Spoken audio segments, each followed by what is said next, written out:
This is a Speakeasy production.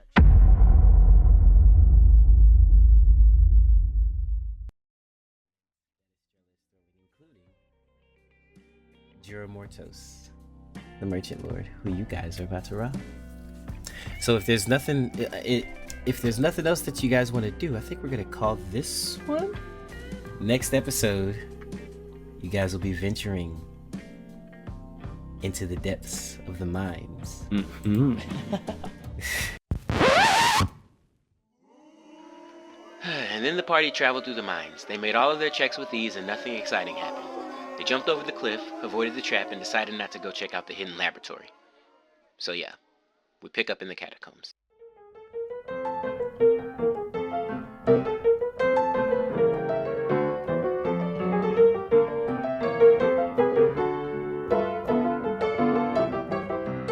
Last time on Stardust and Dragons, the evening of the Designer Queen's party has arrived. While the wealthy and powerful dress to impress for a night of mingling, our heroes venture into the abandoned Stardust mines to retrieve the key to Jura's heart.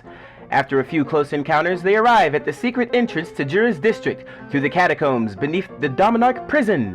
What trials await them on the other side? Find out tonight on Stardust and Dragons!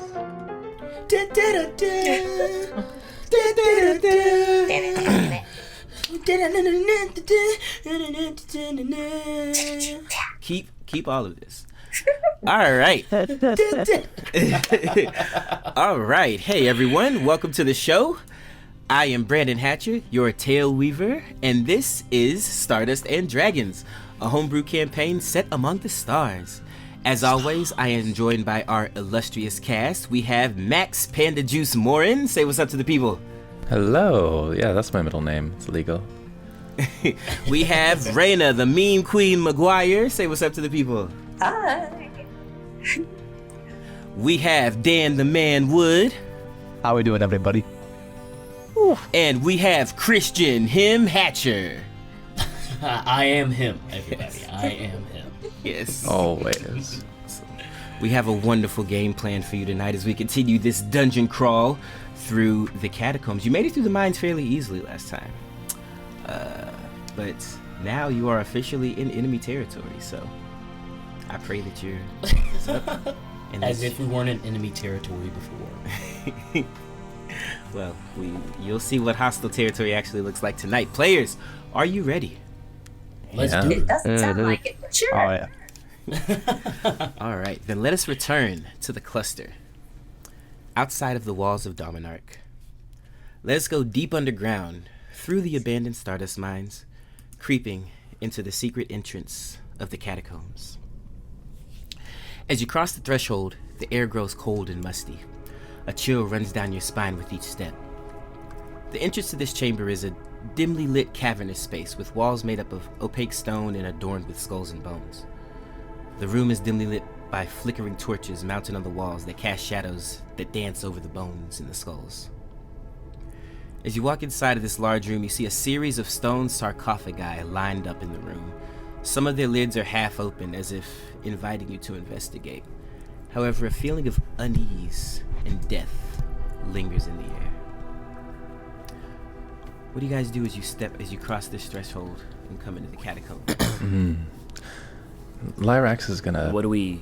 Oh, excuse me. Did you have something? Go Okay. ahead. He was going to kind of part his jaws just a little bit, like cats do when they're tasting the air. And he's going to use Divine Sense Okay. and see if he can smell any stinky undead. Smell any stinky undead? Because I think that's exactly how it works. This is you can smell undeath and fiends and all that. Is there a roll or anything for that? Or I know the location if they're within 60 feet of me, which is pretty if big. they're within How does that divine sense look Yeah. as you do it? Well, I would say it's pretty subtle. There's not much that happens other than his already golden eyes kind of start to glow just a faint bit.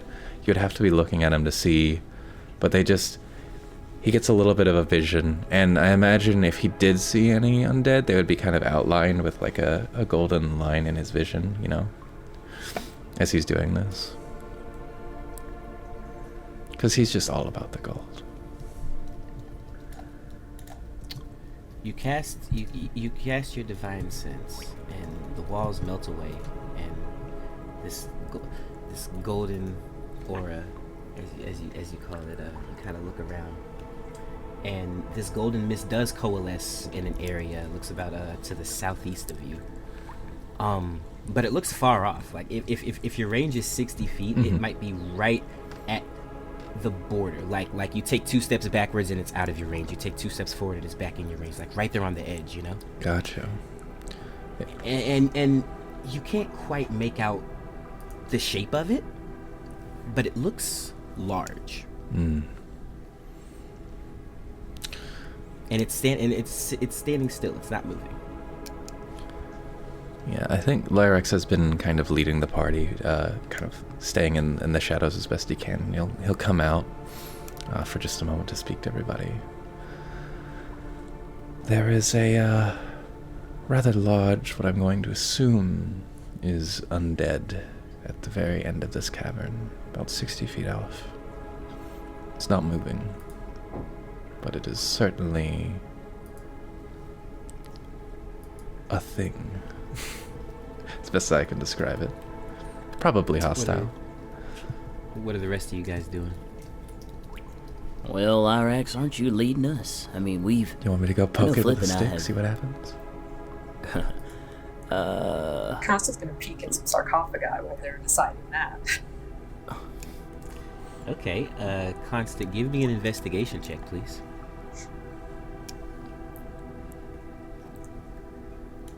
A 21. 21, awesome.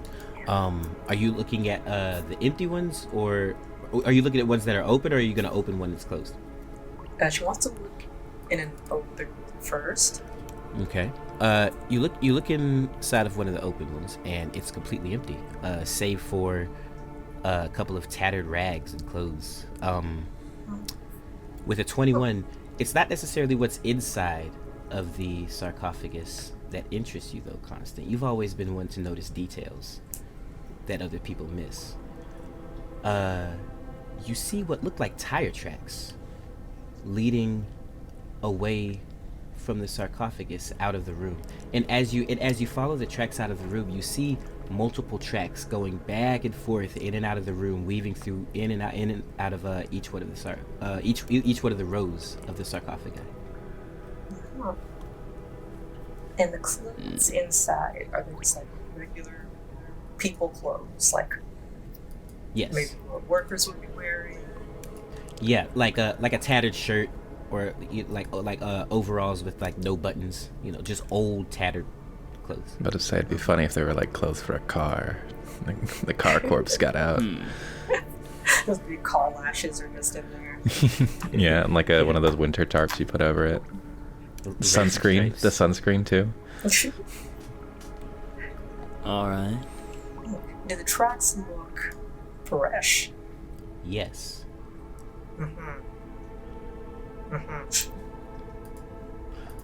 Okay, almost. We should probably do it quick. It looks like whatever was in these, experiencing some pretty heavy traffic going to and from these sarcophagi. Almost as if on cue. You all hear voices coming from outside of the chamber. Can't really make out what it is they're saying, but they don't sound human. Well, stealth up. You know what to do, Flip. As Brenden says, as he's already in one of the empty sarcophagi, and slowly bringing it over to where he's hiding inside of it, and like leaving a little slit so that he can see out, just in case anything comes by that he doesn't want to come by. Why do I feel like this isn't the first time you've done this? Small people fit in small places, Mr. Lyrax. And most often... I'd suggest you other short people do the same. Most often the smallest people have the largest problems. Not a bad idea. You can say that again. So yeah, as you guys scramble to make your hiding places, you see the flames of the torch getting closer as you hear these two figures, these two creatures talking back and forth, and their voices are getting louder as they reach the entrance. Everybody, give me a stealth check. Brenden is hidden inside of one of the sarcophagus. As you make these stealth checks, please tell me where and how you're hiding. Oh, buddy. That's a 15. I want to get inside that coffin with Brenden, since we are small enough to fit. 15. All right, so you both get in there together with a 15. Yeah. All right. I think what happens is, because I got a 22, is I'm already in there, and I open it up a little bit, and it takes a second for Flip to get in, and his like little legs is waddling over, and that's why it's not as stealthy. I'm like Winnie the Pooh right now, trying to get into Rabbit's hole. Oh my god. And then I guess I will look to Constance to see if she's coming, but if she doesn't, I'm gonna close it up. Well, Constant got a nat 20, so you look over and there's just no one beside the sarcophagus she was just looking at, but she is in it. Immediately, just okay, close it to where it's like a little. There she is. I guess Lyrax is probably gonna get in a coffin as well. Just kind of. I don't know. Are they big enough for me? Yeah, they're regular people size. Okay, good. Just making sure. Yeah. I like how the two short men are probably like stacked up in the coffin, like you would be in a trench coat. Yeah. What'd you roll? I got out stealthed this time. I only got a 16. 16. Okay. Rolled a 6. It's still pretty good all around. Stealth rolls, yeah. Yeah. You all hide in the sarcophagi, and being that all of you have hidden in there, I guess you don't see. Oh, I have a little slit. What comes in? You have a little slit. It only allows you to see like one direction. I didn't cover my coffin. That's interesting. So you left the lid off of yours. Yeah, so I can move if I need to. Do you dare take a peek with your 16 stealth? It's tempting, right? You hear, you do hear things though, even though you don't see. Brenden, you see the two figures. Looks like they're wheeling a cart. Constant, you hear the squeaky wheels as they're moving through. Does anyone speak Goblin? Hold up. There's a good chance. I do not. I know I'd be loving goblins. That's one of my favorite languages to take, though. Dang. Nobody took Goblin as a foreign language back in school. Unfortunately, Flip does not remember his high school goblin classes. We wiped out all the goblins on my home planet. And Jesus. Good on you. Okay, well, in that case, you hear a lot of back and forth. One pushes the other, and you see them. Brenden, you would see them move something. I guess. Give me a perception check with disadvantage. Okay. Ooh, I probably won't see it. I only got a 12. Got a 12. You see them taking something from. They seem to be moving something back and forth. Back and forth. From the cart to the coffin. Okay. Mm-hmm. They're probably taking. Well, okay. So all of us have these little things that I made in our ears, that are basically like mini walkie-talkies that speak directly into our brains. Oh, cinnamon stones, yeah. Yeah. And so Flip will bring. Yeah, it speaks. I mean, and when I speak, I mean, it obviously goes through your ear, but you hear more of the brain rather than it coming out like a headphone. Or I thought you performed surgery on me while I wasn't looking. No, wouldn't have to do that. Not with my skill.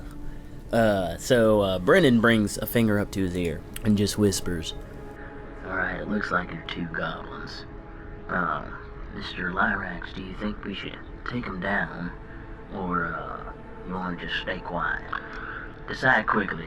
And, Brenden loads his crossbow. Yeah, emboldened by the fact that these are goblins, and it doesn't sound like there's very many of them, he's going to try and quickly take a a look and see if he can see any better.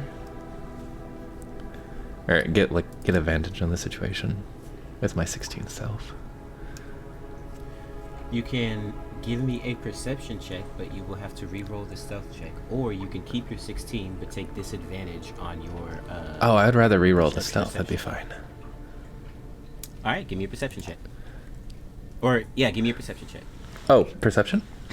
Okay, I did the stealth as well, so I'll tell you that in a second. Oh, that's persuasion. Both start with a P. Alright. Oh, wow. Okay, I'm a lot stealthier than I am perceptive. I got a 9 on perception. A 9 on perception. You kind of poke your head out real quick and then tuck back under. Now, I guess, Lyrax, it depends on how stealthy do you want to be. I will let you roll another perception check, but this time you have to take disadvantage on your stealth. I have to take disadvantage on my stealth. Yes. You know, currently you're prioritizing your stealth over your perception. Well, you see, I'm really good at stealth. Just not very good at perception, so I'm gonna try again. Yeah. I feel like Lyrax keeps trying to see what's going on. Lyrax, make a decision. There, he's gonna poke his head back out. Perception is very high. Stealth is... Ooh, acceptable? Acceptable, okay. A dirty 20 on stealth, a 23 on perception. With disadvantage? Yeah, I have a plus 10. Holy crap. and what was your perception? 23. 23. Awesome. With your amazing cat-like reflexes. Yeah, it's just when you see a cat kind of look at you from the corner of the room. It's just stalking its prey. Super cute, but nobody else gets to see. I feel like he just keeps poking his head up, and then the goblin will turn around and you'll... Already gone. They'll go back to talking, and he'll look back again, and then... what you see is, though, yeah, you see 2 goblins. You see they have a cart full of corpses. And they appear to be dumping the corpses into the sarcophagi. Not even one at a time, just kind of sloppily piling them in, and then sliding the heavy stone lids onto them. That's really weird. And dumping those bodies in there as well. What was your perception again? 23. A 23?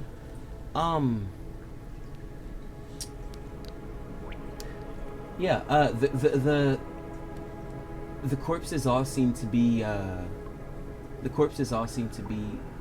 dressed like the slaves and the miners from up top.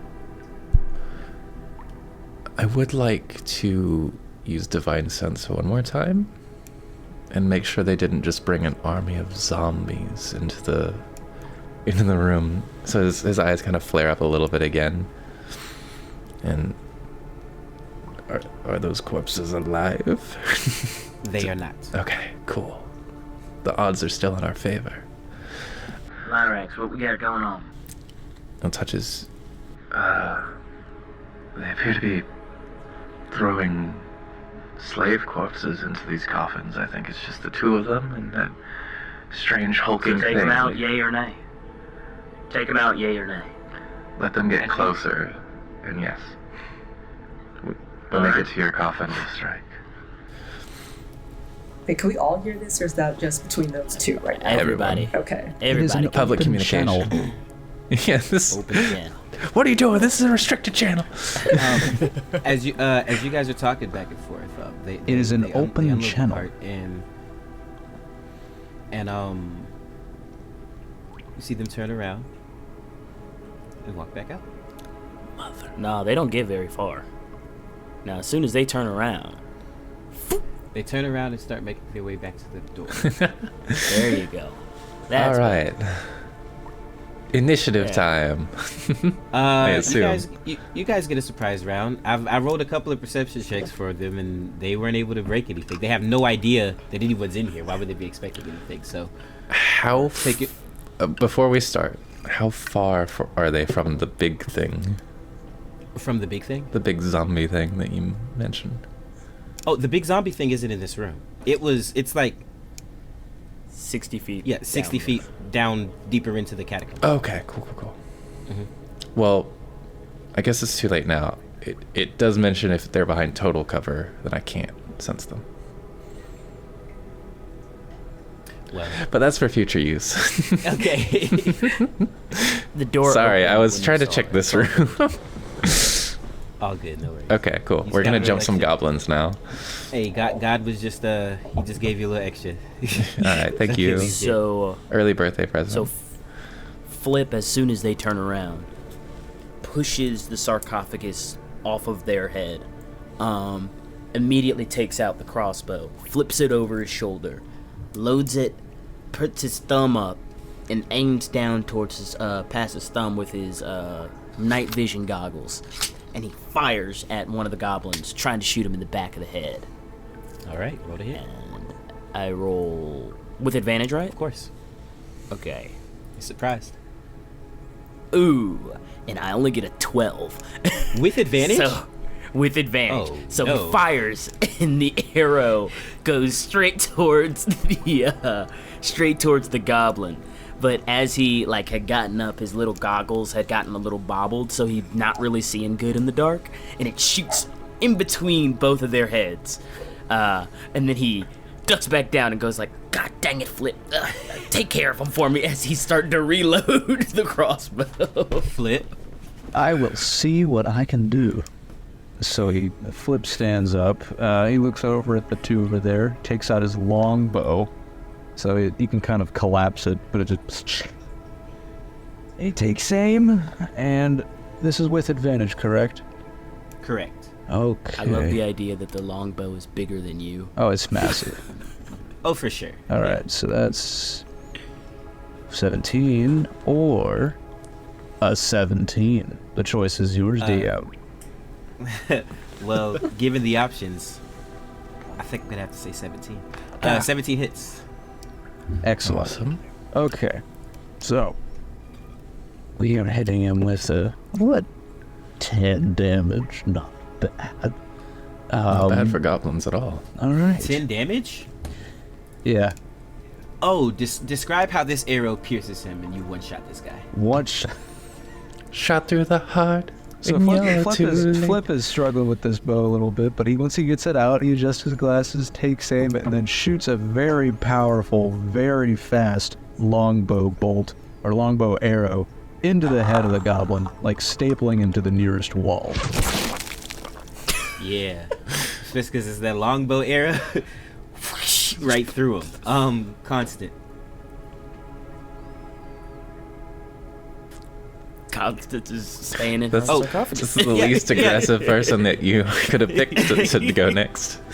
Constant is just she's gonna peek up and keep an eye out for what's going on and maybe how she can be of some assistance Awesome. at a later moment. Right. She yeah. gonna be lookout. She gonna be lookout. She gonna be using her superior dark vision to make sure. Superior dark vision. Oh wow. Yeah. Okay. Thank you. No goggles needed. Lyrax. How far are they? Uh, Is the one left? About 20 feet from you. Oh, easy. Okay, yeah. Lyrax will get to him. Describe this. Fast You as get light. to- Like, he gets up from prone, which takes half his movement, but it doesn't matter, because he's a cat. The cats are just fast. So, in, like, a streak of, like, golden mane and just a little bit of glint at the breastplate and the sword comes down, and, like, just as soon as he can turn around, it's just a sword bearing down on him, and he's gonna try and hit him. Cut through this guy. He doesn't have any qualms about killing goblins, I guess. Goblins. So, He just discovered that about himself. Hey. yeah, Well, this is the third. Well, Oh wait, I don't have know, advantage. You said you said you already wiped out all the goblins on Achilles, so he's like. Yeah, I helped guess with it's- that. Racist. I guess it's in his blood. Yeah. I thought we got you all. There's more of you. That's canon now. That's lore. Yeah. All right. Cool. I love it. Does a 13 hit an unarmored goblin? Oh my god, a 13 does not hit because he is not an unarmored goblin. He's armored. Guys, run! It's okay. A 13 misses. Yeah, that's with as you advantage, swing too. down, He ducks behind the cart, and your blade hits the cart instead.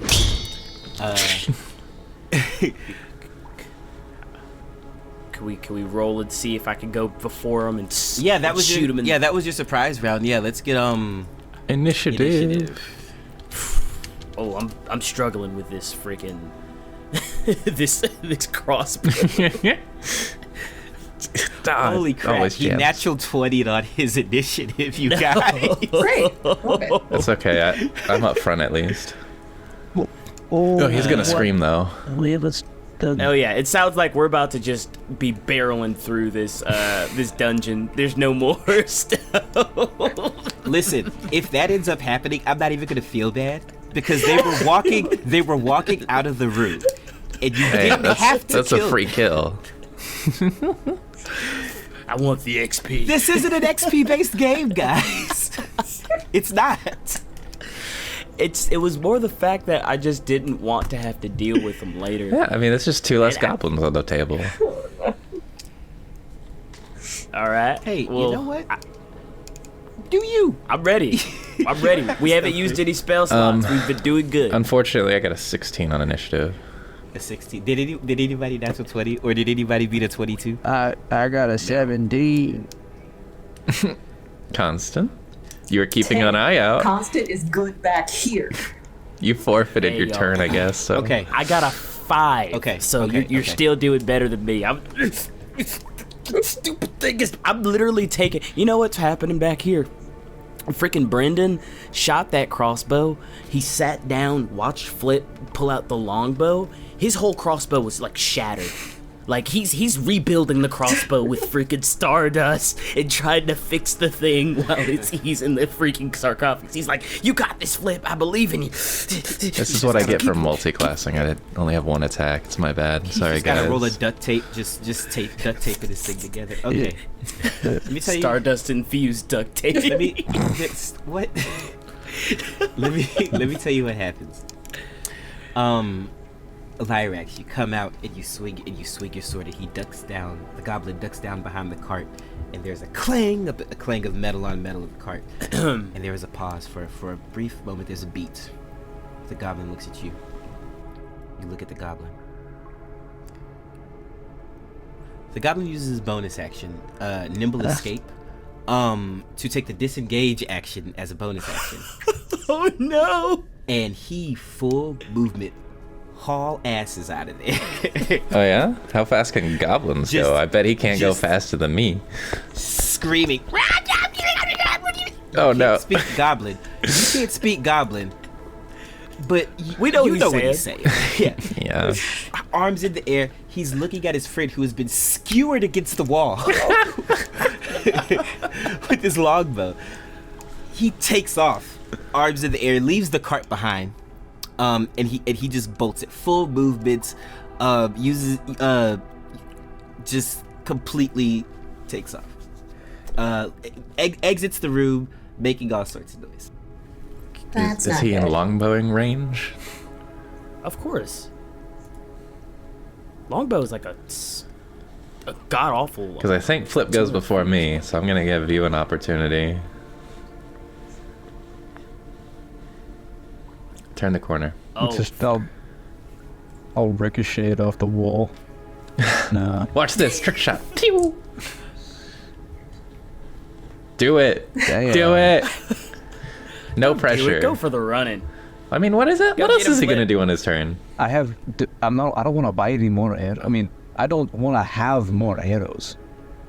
Let's see. Oh, we'll go for it, Flip. That's a 22. Oh. I saw it It's- above a 20, and I was like, wait a minute. he It's has not a bigger. natural 20, but it, yeah. All right, I'm gonna go clean up. We gotta go. Watch Constant. We gotta go. At least Flip killed one. At least Brenden killed one of them. Yeah. Did you say that Lyrax? I killed one of. He says as he's fixing the.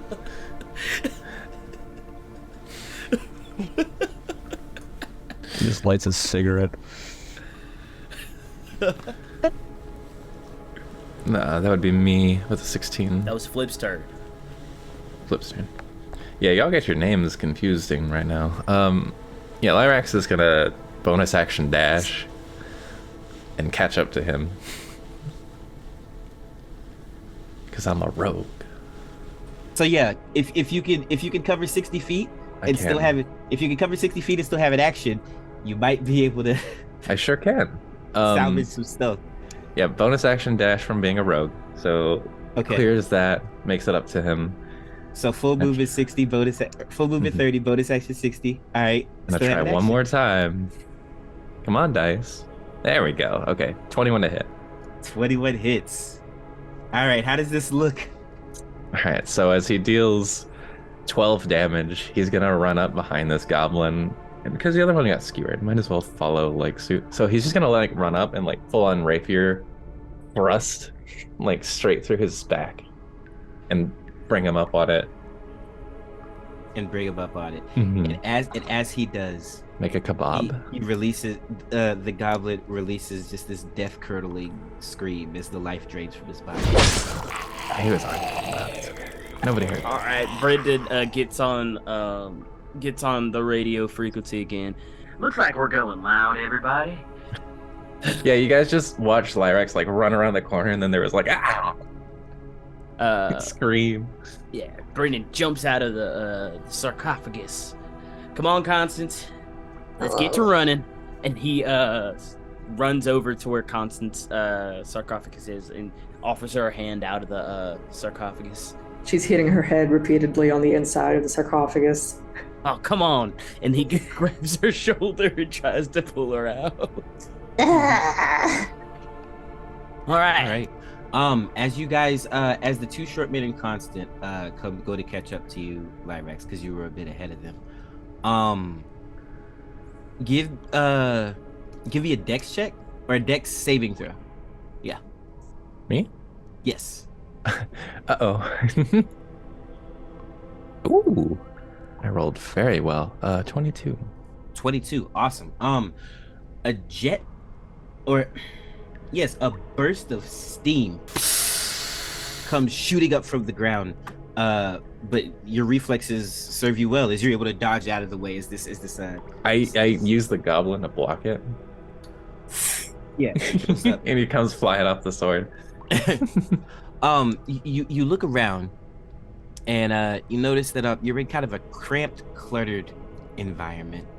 You see these old, rusted, dilapidated pipes that are snaking along the walls in and out of the skulls and the bones. Everything is covered in like this kind of a fog, making the area kind of lightly obscured. So not necessarily dark vision, right? Like you can still see. It's just obscured. Yeah, it's just obscure. Okay. You see this massive as the rest of the party joins you. You see this massive ancient boiler. Its huge metal exterior is tarnished and worn.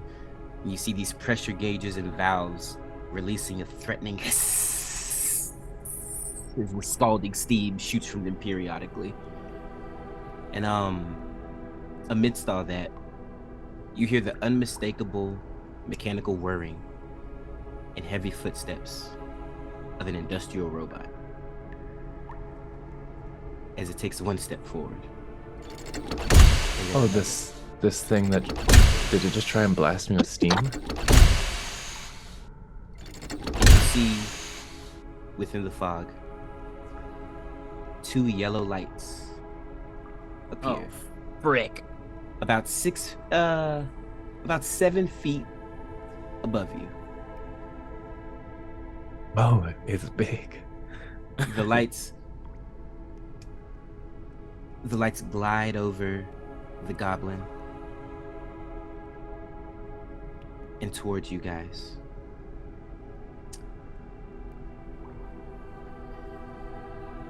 Give me a stealth check. I was about to ask.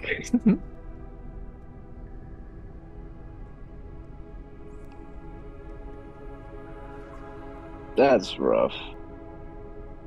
That's not that bad. Okay. Oh, above average. Okay, I thought that was a 1. It's a 7. You missed the other number. Okay. Yeah. So Okay. that's rough. I would like to think, and I don't know this isn't how it actually is, but whenever I roll really high on stealth, it's just like a straight up just just like disappear instantly. That's more fun in my head, anyways. You guys ever play Mario 64 and you go, woo, just disappear? Stealth checks. What do we have? 24. 14. You are safe. Dirty 20. Dirty 20. You are safe. Dan, what did you say? 26. I have a 14. 14. You are not safe. And, I Max, what did you roll? 26. 26. The three of you managed to avoid his. Hang on. Basically, what happens, what I see happening at least, is the eyes going up, and he sees a skewered goblin, and all of a sudden, like as it shoots towards it, I feel like Flip was like in the middle, and all of us were around the sides, and immediately just go to the walls. And Flip is looking on both directions as he's caught the only person inside of this giant light. Flip is strolling. I mean, he's definitely caught. So he just smoking a cigarette. Hello. You look up and you meet the gaze of this thing, and you see as the yellow eyes shift to red.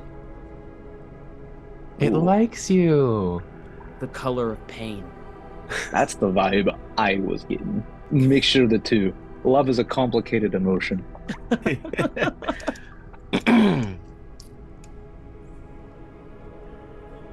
on, I gotta roll the dice real quick. Yeah, I would like to roll initiative. This thing's about to shoot my friend. We don't know that. It We're on the turns same initiative from before. Yellow to red. Flip, I'm actually colorblind. Flip as you turn up, smoking this cigarette. As you look, as your gaze meets this robot's gaze, and the light turns red. Constant. Brenden. Yeah. Lyrax. You see. Well, you all hear it first. It sounds like a pressure releasing, and then. And you see a large metal hand flying from the fog. Blitzcrank, mother. Grabs Flip's tiny little short body. And that's the last time you see him as he is yanked into the fog. Can I attempt to try and jump onto Flip as he's getting pulled away? Because I'm hearing this little... No, because there's no way you could have seen that coming. Okay, that's fair. Oh, fudge. All right, well... Now we will roll initiative. Okay. So, before I tell you my initiative, at the very least... Yes. While I was staring at this thing, can I make a mechanics check to see if I can see any type of, any type of weak points through this thing at all? An off switch. Because I am all about robotics, mechanics, and Stardust combinations. I'm gonna say no for now because all you have seen is the eyes. You know the eyes were about 7 feet up there. You don't know what this thing is, what it looks like, or anything. I got you. If you gather some more information, then we can talk. Copy that. All right. So what we got on initiatives? I natural 20 for a 24. Fire. Okay. Probably go first. 17. 17. Why do I keep going last? Jesus. 16. I also rolled a 17. Constant, I'm gonna let you go first though. I'm gonna let you go before the robot does. Flip, what you got? Oh, I can roll it. Oh, you're not dead. You can still roll initiative. I thought it was over. And Flip is dead immediately. He said, "Reroll a character." Not even 10 episodes in. He's like, "You get the best prize of all." Yeah, a new character sheet. Yeah. All right. So yeah, we're sitting at I think what was that, an 18? How do I check the campaign? Why does everybody have better initiatives? I rolled pretty good this time too. Can anyone see the D&D Beyond? Yes. History roll his. It What says did you I got an roll? 18. Okay, 18. Thank you. Yeah. I was about to say I don't have it pulled up for everybody. You got an 18. Really? 19. Okay, so we got Lyrax, then Flip, then Constant, then the robot, and then Brenden. So yeah, lightly obscured is just disadvantage on perception checks. That's all. Okay, cool. In that case, can I see this thing from here? Or do I have to advance? Can I see it from here, or do I have to get up closer? You saw the two yellow eyes, so you know about what direction it's coming from. You can't really tell how far away it is. Mm-hmm. You know?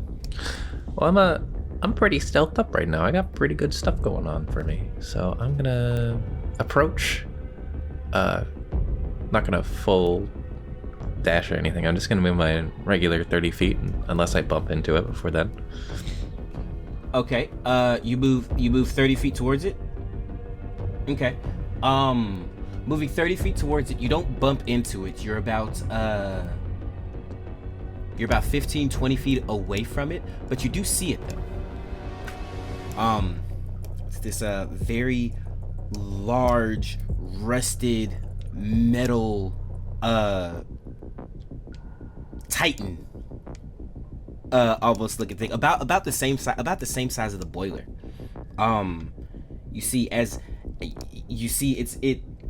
It's almost like it can't really maneuver through. There's a bunch of pipes snaked around through the room and everything, and so it has to kind of carefully maneuver itself as it makes its way through the room. It has these two large arms on it, and in one hand,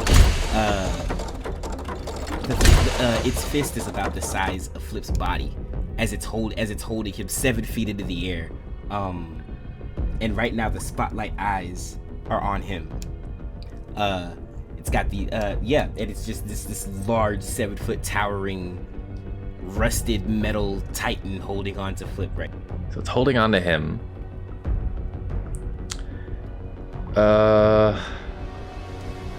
Do I see like it? It's just a metal thing. Should I just hit it, or is there like some wires to slash at? Give me a perception check. Disadvantage. With disadvantage. Mm-hmm. All right. 8. An 8. Mm-hmm. It's a big metal robot, dude. All right, cool. I am going to.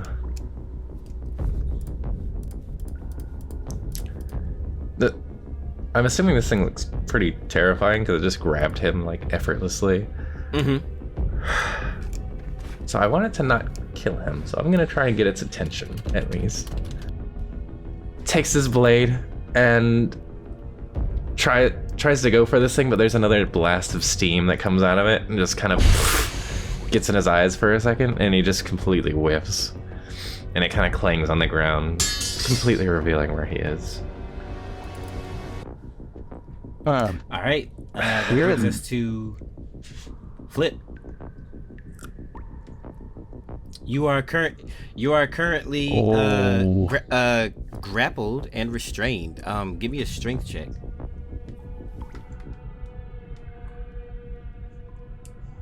We don't have the bones for that, DM. We rolled a 4, I believe. Flip is trying just to breathe a little bit. It's a little on his tummy and his lungs. Is it? No luck. It's not moving. Okay. So am I stuck? Can I do anything else? Can I try again? Not while you're grappled and restrained. No. So I can't exactly stand up in this hand, right? Well, no. You're 7 feet off of the ground in the air. So am I like Iron Giant style, or am I more like, BFG kind of? Yeah, kind of like Iron Giant style. And you actually get like a closer look at this thing. The face of it kind of reminds you of the Iron Giant. It doesn't have a mouth. It's just these two like spotlight kind of a lighthouse looking eyes on this like a dome tower thing for a head. It's not even necessarily like it has shoulders. It's just like if you could imagine just like a rounded off kind of top part for the body with these arms kind of attached to it. Since you're a little bit closer, you see it's kind of like a steampunk design.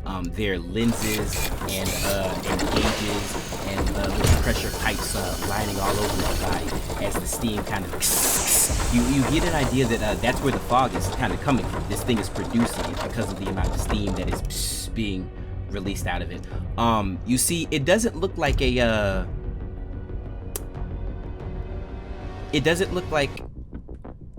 security robot. It looks like a guard. Or no. Sorry. It looks like a maintenance robot. I see.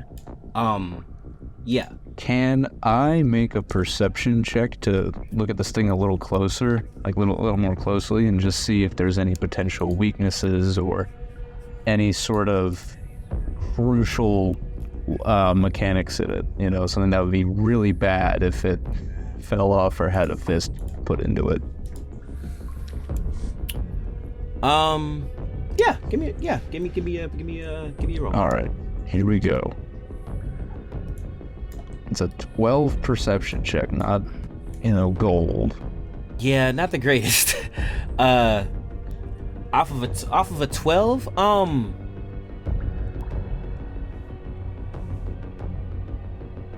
it is also steam. It's steam powered. An 8. That's what I can tell you with the 12. Will do do. With that information what you will. It's steam powered. All right. I think that brings it around to the mech's turn, actually. Yeah, the mech kind of looks around the room. The lights go back to you, Flip, as it turns around and starts to walk away with you. I just got hit with like the Miguel O'Hara stinger. Just you cannot stop it. It is a canon event. It is a canon event. I'm just looking at it with the. Hey, so where are we going? Internally, of course, he's that's what he's thinking. But and in reality, he's not really saying much because. I don't think this thing's going to reply, even if he does ask it anything. So, we're riding it out. Where are we going, DM? Constant, your turn. Yup. Constant's going to follow that robot. How does Constant feel at this moment? Just deeply perplexed. She, up until like 2 seconds ago, was still operating on plan A mentally, so now is just now catching up that everything is completely exploded. There are no rules, and one of her buddies has just been abducted by a sentient boiler. So, hey. It is what she it is. Figures everyone's gonna want to get it back, so she's just gonna follow the robot. She's gonna try to sneak under the lower pipes, like trying to stay out of sight. But she's moving forward. Yeah. It appears to have gotten what it wanted, as you see the lights kind of turn away from you, so you're able to kind of keep up and stay out of sight here. Brenden turns and sees his friend being like his best friend in the world being taken away, and he reaches in his pocket, pops out some Stardust, rips off the packet, chugs it down, and casts basically an enhanced version of that expeditious retreat.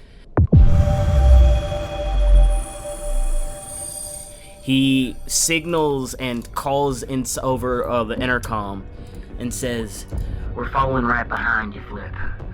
I'll be there as fast as I need to be, but we need to know where this robot's going." And so I'm going to cast Expeditious Retreat on myself, but the version that has Stardust infused with it. Ooh, this is interesting. I think this is the first time that Stardust has been used in-game. Amazing. I love it. Okay. So, first things first, I need you to roll percentiles for me. Percentile dice. Yes. Got you. As D100. as when you take this Stardust, you have there is a percentage of a wild magic effect to pop off. 62%. 62%. You are safe. No wild magic effect happens at this time. So basically, I guess what happens is as soon as So Expeditious Retreat is what level spell is Expeditious Retreat? it's just a first level. It's just a first level spell. So with you taking Stardust, you may upcast it by a level equal to the amount of Stardust that you consume. I only did one, so I would have done it at second level Expeditious Retreat. Okay. All right. So there is no really upcasting Expeditious Retreat. So can I just like double the effects? I'll give you double movement. Hey. I'll give you double movement if you're taking it. Perfect. And so basically what happens is, as he rips this bag open and chugs all this dust into his mouth, it immediately goes to his eyes, but then you see it across all of his veins. They start to glow this golden color, and slowly but surely it goes straight into his feet as he casts Expeditious Retreat, and that's exactly where it's centered. And so basically, like almost like the Flash, each step that regardless of how slow, each step that Brenden takes, there's like this arc as if he's going kind of slower, and it's just like a line of goldenness like follows behind him. And he is going to just go ahead and zoom, staying in the shadows, and staying hidden behind this robot, just being prepared for wherever it's taking Flip, because he knows he's not going to be. He actually knows this is probably the best scenario since they have no more stealth, and he can at least get the drop on whoever this robot is taking Flip to. Okay. All right. So yeah, you're able to keep up super easily. You're right. You're like probably running like parallel with him at this point. The thing's not very fast. But I'm very slow. Okay, I believe that brings us back to the top of the round. Lyrax, what do you do? So it's walking away with Flip. Mm-hmm. And it seems like Brenden is just gonna follow. Mm-hmm. How he said it's going 30 feet a turn, roughly, like my speed. Yeah. Okay. I guess we're following. Lyrax is just gonna stay stealthy, stay low, stay to the shadows, and follow along. I guess we're just gonna see what happens. It sounds like a really bad idea to Lyrax personally, but you know, don't want to throw off the team momentum we got going. All right. Flip, you want to give me another strength check? See if you can get out of this thing. Yeah, and also that when Brenden said he was gonna follow us and whatnot, that was a transmission to the entire. Yeah, everybody, that was right? over through Okay. everybody. Yes. Yeah. So Flip responds. I appreciate it, mate. To be fair, this is got a best case scenario. I'm confident I can talk my way, or at least stall for a long time in front of whoever we come across. So, just keep the shadows, yeah. Yeah. How about I send Chunk up there with you? And Chunk will start to fly and basically stay in the air behind this thing's head. And Chunk can help you out if things do start to go a little haywire. But for now, breathe. I'm gonna make it. Oof, that's a 5. It's on the strength check. So it's just still. He manages to get like a little elbow in, and he can like just breathe a little bit more. But the second he lets up, it just goes. Oh. I'm not getting out of this. It's all right. It's your hit. Hey, I should. Well, All right. so he's stuck. Yeah. The maintenance bot's gonna keep walking then. That seems like the strategy. One more perception. Can I make one more perception check, or is that still like? Absolutely, you can. Okay. Let's see. It's a 14 this time. Not crazy. A 14. What exactly are you looking for? What are you looking for? So I'm looking for any weaknesses in the armor, like anything around the joints that might be a little softer in material so it can bend easier. Or maybe some vent where the steam's coming out. That seems like, oh, if someone threw something in there, that could really mess this up. Okay, yeah. Or, yeah. Okay.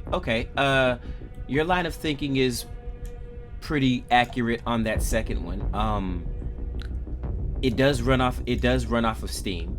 I would say with the 14, there is you notice a main kind of release. It almost looks like a chimney on its back.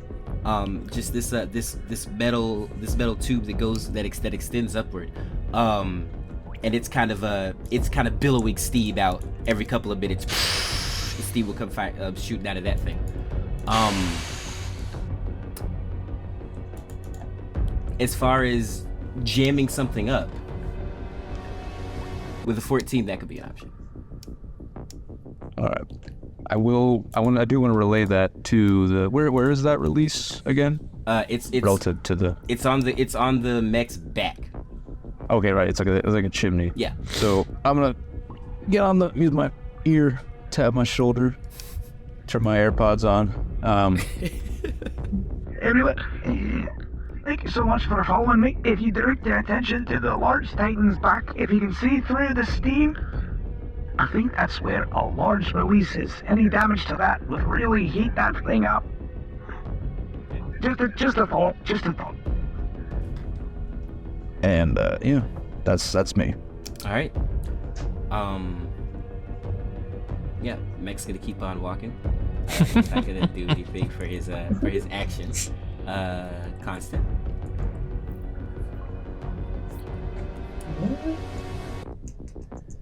What's the walking speed of the mech? 30 feet. All right.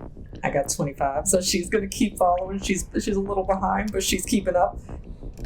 Mm-hmm. And she looks for the little chimney that her buddy's talking about. Can she see it from the ground? Give me a perception check.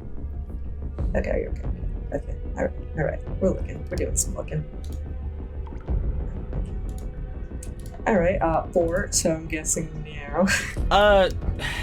You don't see it, but you see the robot. You kind of have an idea of where it is. You just don't actually have visualize on it, you know. But you're like, there's the robot. There's its back. I have it. I bet the chimney's somewhere over there. Okay. Can she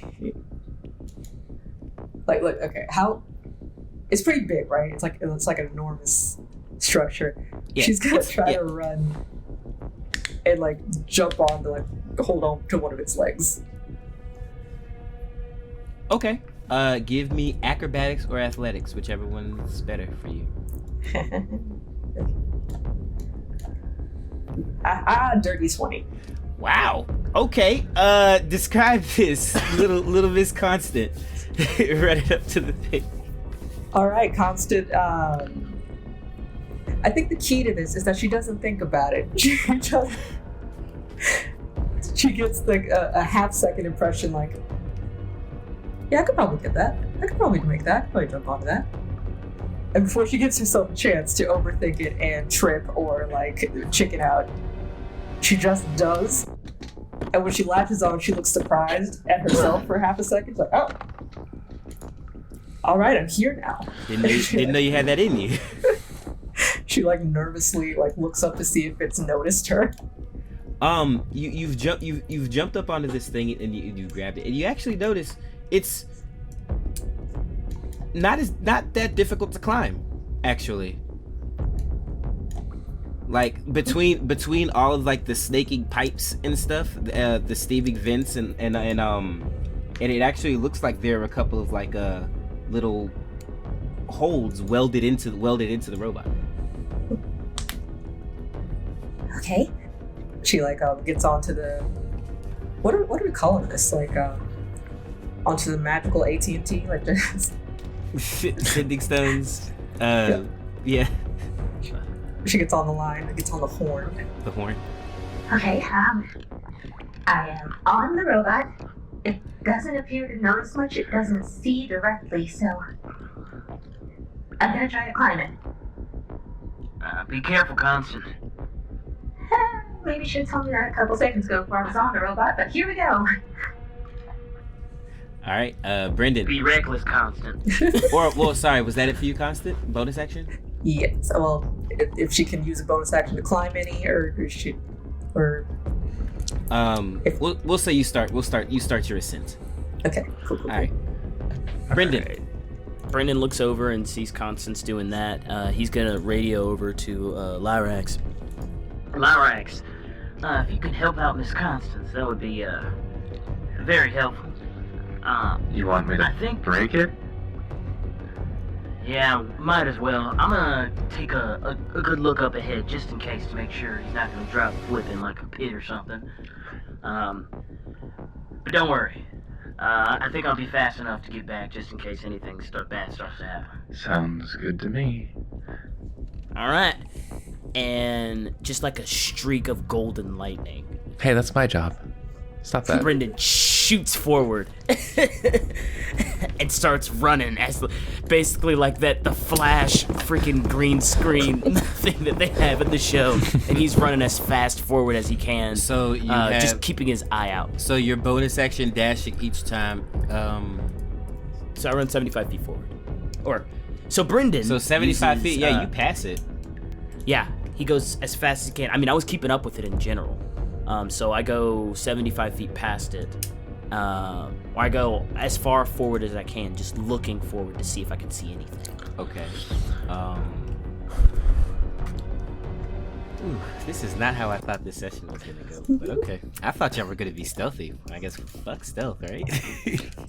We're here now. Okay. Well, you know, as you when in Rome. Indeed. Sure. As you Brenden, as you run forward, you actually run into the next chamber. The smell hits you first. Make a Constitution saving throw, please. For the smell? Yes. Jesus. Well, I'm gonna re-roll that with my whatchamacallit luck, with bountiful luck, because that was a nat 1. That's an 18. 18. You managed to keep your lunch down. as you are hit with this putrid stench of decay and blood. The air gets heavy and suffocating. Like you walk into this room. It's this large area, this large room, filled with, you see there's stainless steel tables in the center of the room. They each have baskets next to them. You look up and you can see chains hanging from the ceiling. Significantly, the ceiling isn't as tall as it is in the boiler room. It's probably only like, it's probably like only like 5 feet tall in here. And you see the chamber itself is filled with, looks like, instruments of torture and interrogation. Each instrument is polished to a shine, just like the stainless steel tables. You wouldn't tell the type of unspeakable things that have happened here until you look at the floor. You see that it is stained and smudged with dark patches of dried blood and other fluids. You come into this room, and well, I guess what do you do as you come into this room and you see this here? Alright, everybody, cover your nose if you can. Chunk, take some pieces of cloth from one of our friends and stuff them up with my good friend's nose, please. Everybody, it is not pretty in here, and I think they might be trying to torture Flip. But yeah, if you guys could stop that thing, that'd be amazing. I'm gonna keep looking. And he's just gonna look around to see if he sees any signs of actual life or any torture people or anything like that. You hear something in the darkness to your right. Someone whispering. He'll saddle up and pull out his pistol and flip it over, kind of like a cowboy. And out of his, he'll tap on his shoulder, and his shield will come out like normal. And he'll look and say, "Might want to reveal yourself. Ain't in much of a talking mood right now." You hear a gasp and shuffling. Sounds like more than one person. Slowly, and he'll take aim, keeping himself behind the shield and his gun pointed out. Here. No, please don't hurt us. Walk out slowly, and I'll see about hurting you or not. And he'll take a few steps back.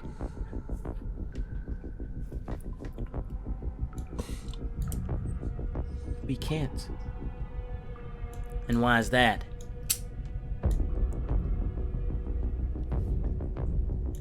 You hear the clinking of chains.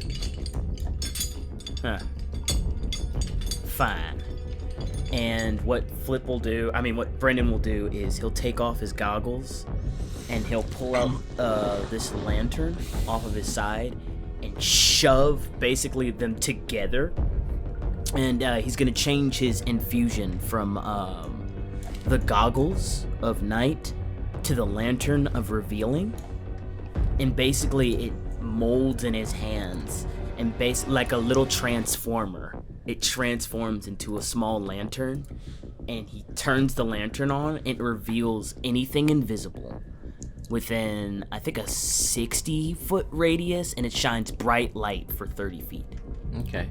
And another dim light for another 30 feet. Doesn't it take time to change infusions and stuff like that? I don't think you could just do it on the fly. Oh, frick. Well, never mind then. I won't do any of that. Sorry. It sounded cool, but I'm like, I think that's like downtime activities to change the infusions. But you can take your lantern out and like see what's going on.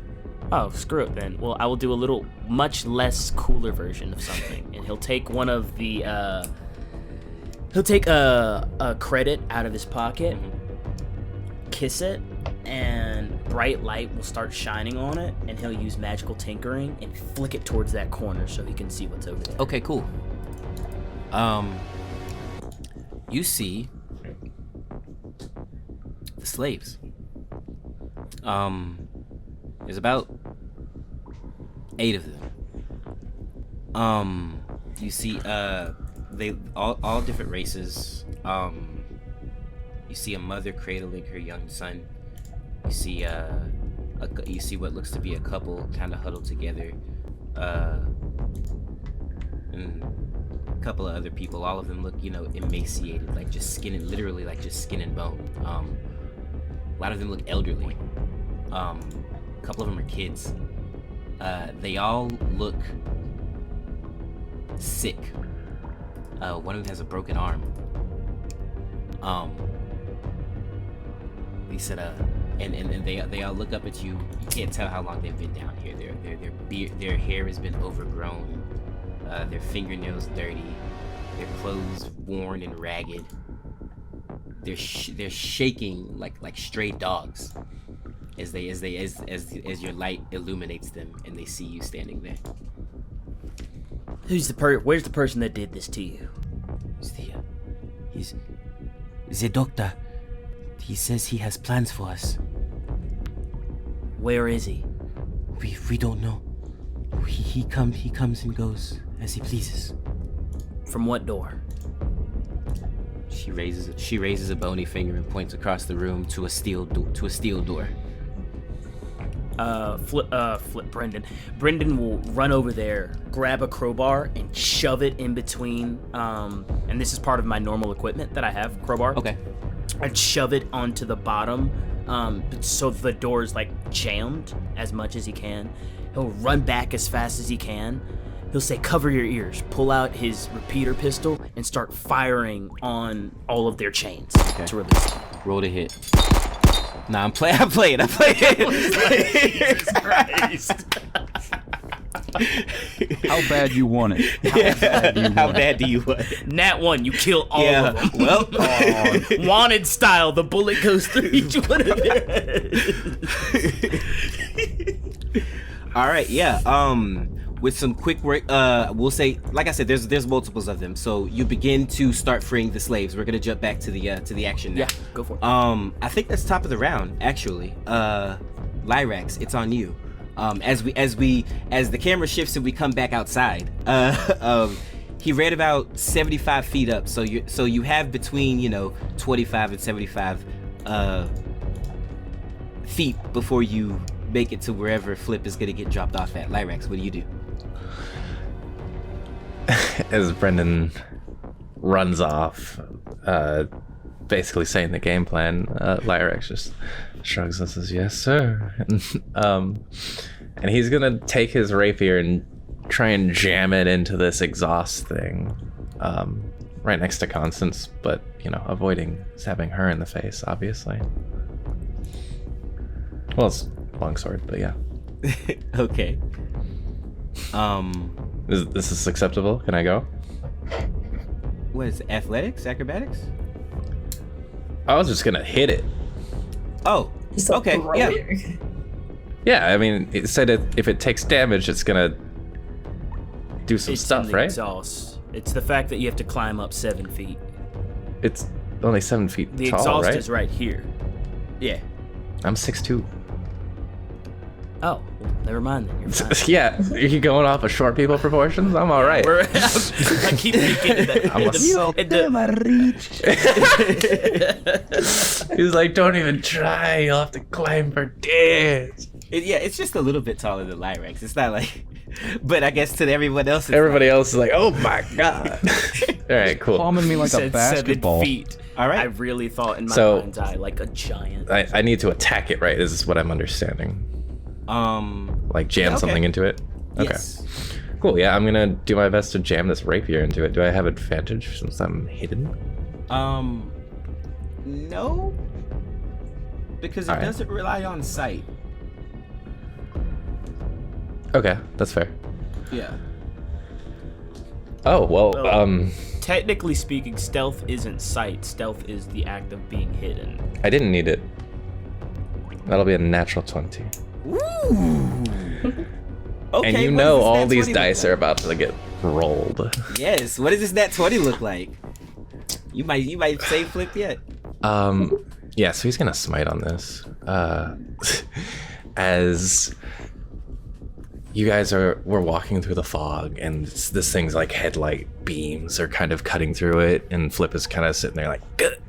Flip sees this thing get silhouetted in golden light as Lyrax takes his sword from behind, which begins to glow with radiance as he just absolutely jams it into there, and it explodes inside of it. Oh, so I'm gonna get this rolled. Roll that damage to release the smite inside of the robot. So that's 17 on the flat damage. And then that's 4d6 plus 48 from the sneak attack and the smite. Oh my lord. This is what I built this character for. Oh yes. Hey, that's a natural 20, baby. All the dice are good. All right, so that's 38 additional damage. 17 plus 38? 40, 50, 55 damage in one hit. 55 damage? Jam it straight through its head, I guess. It's already a rust bucket. I'll go ahead. You completely incapacitated. It has 60 hit points. And Okay. you did 55 points of damage. Okay, yeah, that's fair. Like Yeah. one of the headlight eyes just gets poked out in the front. Awesome. Yeah, there's you see a small little radiant explosion as it like light shines out of the it pops some of the lenses off of the little gauges, and radiant light and energy shines through as the light explodes inside of it. And just the metal just bends outward, you know? Yeah, like it banana peels. Yes, yes. And it just sits there, and it just kind of leans to the right. Then crashes onto the ground. Flip, give me a dexterity saving throw.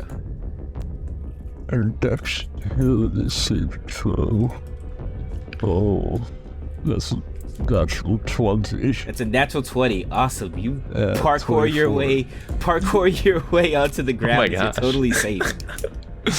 I like to think like the robot's falling. It's completely looks like, oh my god, Flip might break his neck, and then it just like a huge puff of explosion, and he's just kind of sitting there with his hands in his pocket.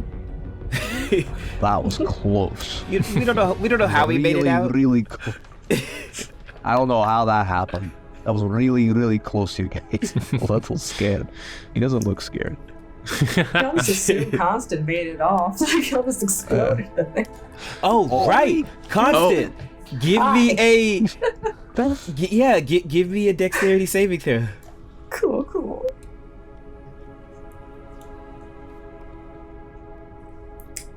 Would you take anything else? I feel like Constant just has to let go. It's a nat one. Like, It's a It doesn't matter what I do. Constant's The having a bad duality. time. Okay, wait, Constant. how far away are you from me? You're there. 75 feet. Yeah. Okay, You're in Constant. Virginia right now. Listen. Yeah. Constant. There's Well, their state over. the bad news is in that one, so you're gonna take some damage. The good news is you weren't nearly as high up as Flip was, so it's not gonna hurt nearly as much. Oh, good. Yeah.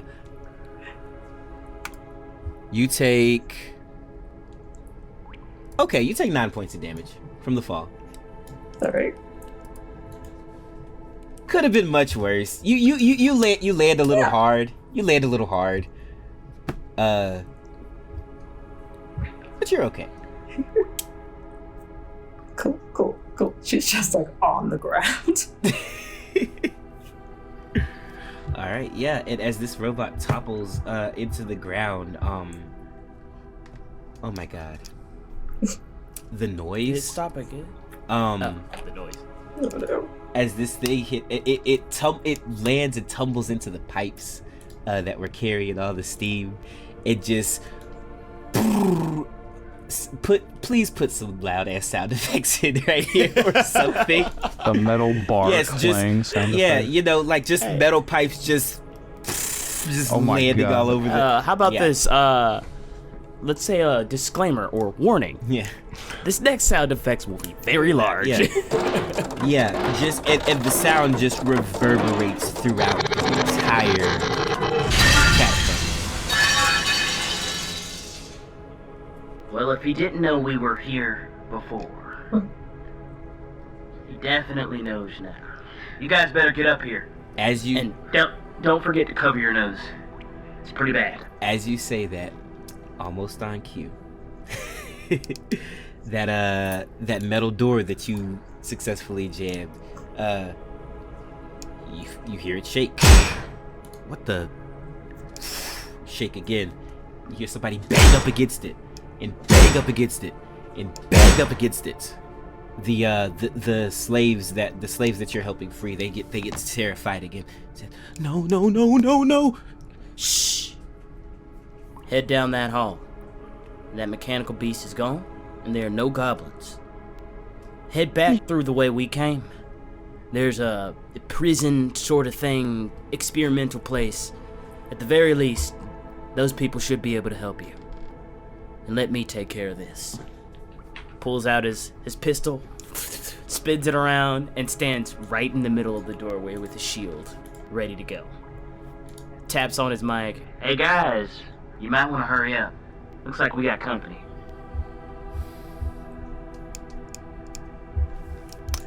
Give me a persuasion check.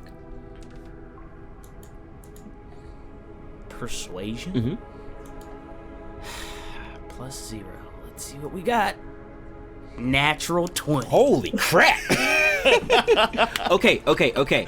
So with the natural 20, these people are downtrodden. They are indentured servants, slaves, experiments. They had lost all hope. But as they see Brenden Dionheart, one half of the Two Short Men, literally break their chains and free them and say, go that way, the mechanical beast is defeated, they swell with hope again. You see some of the color even comes back into their skin as their eyes get big and they look and they see even the children that are there, they see with your back to them as you have your gun in one hand and your shield in the other, prepared to face down whatever threat is behind this door. And they are inspired to take their lives back and try to survive. You see the adults scoop up the children and you see us help some of the elderly and some of the broken, pick them up, and then one of the women touches you. She goes, thank you very much. It's all in a day's work, ma'am. She's going to take her elderly father and they're going to lead them out. Brenden stands resolute, thinking that this might be the big bad guy that they were sent to go steal these keys from. And he thinks to himself, before he wanted to do this somewhat quietly, before he wanted to not cause too much of a ruckus, but at the end of the day, after seeing those people chained up and freeing them, he never really had a stomach for it, regardless of what part of the war he was in. Slaves and the like. And a new sense of some type of moral attitude ignites within Brenden. And he knows for sure that whoever walks through that door is not going to be walking out. This time, it's not going to be stealthy. This time, it's going to be death and destruction. And that's the only way this is going down.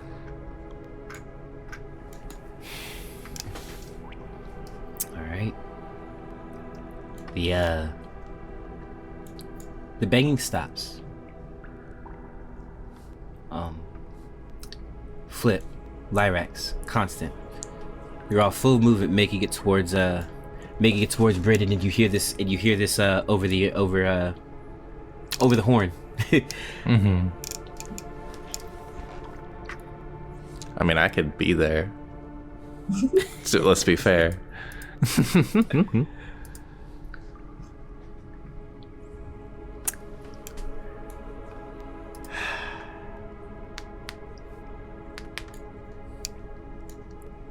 Brenden. As your friends are making their way towards you, and the last slave leaves the room, darkness begins to envelop the room.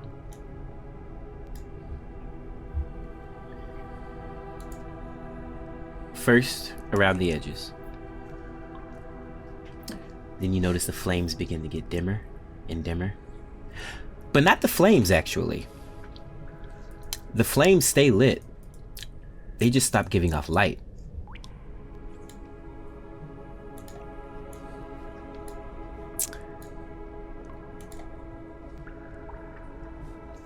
Give me a perception check with disadvantage, please.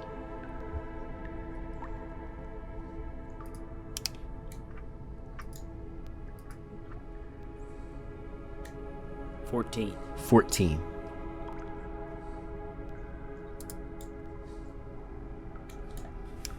Okay.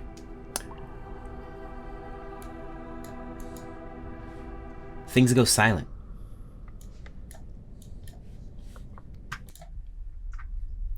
And with a 14, I'm sorry, but you didn't even see it coming.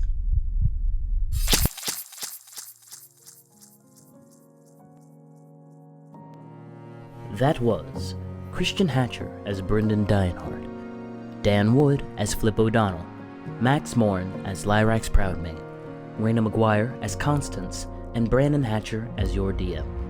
Stardust and Dragons is co-produced by Christian and Brandon Hatcher and Caleb Patrick. This episode was edited by Max Morin and Jason Turner.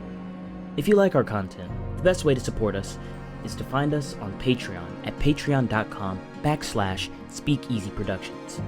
There you can find our Discord, art, and special deals on how you can get more involved with our community. For more information, make sure to look us up at stardustanddragons.com. And remember, our adventure is in the stars.